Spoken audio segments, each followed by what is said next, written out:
Ya, diatur ya, tenang, seluruhnya dapat sesuai dengan data sampaikan oleh Pak Camat.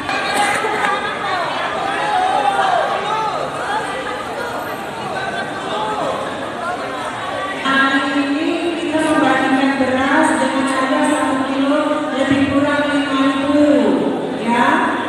Semua ini tentu dalam rangka untuk membantu Bapak Ibu semuanya, meringankan beban Bapak Ibu semuanya. Dan seperti yang saya sampaikan tadi, tolong doa, mudah-mudahan kegiatan ini masih bisa terus berlanjut di Kecamatan SU1.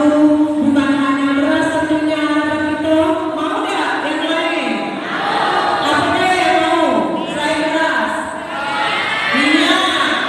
Kalau minyak berapa? Kilonya beras yang kita bagikan 1 paket. 10 kilo, betul ya 10 kilo?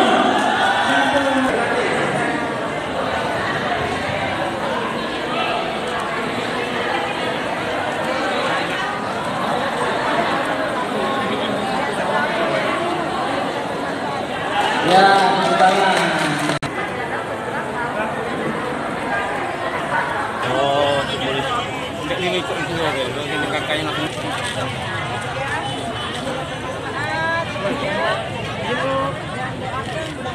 Jin Bu, ada kamera Bu. Sini Bu. Bu Jin Bu, ada kamera Bu. Pak. Oke. Sip. Ayo satu dua.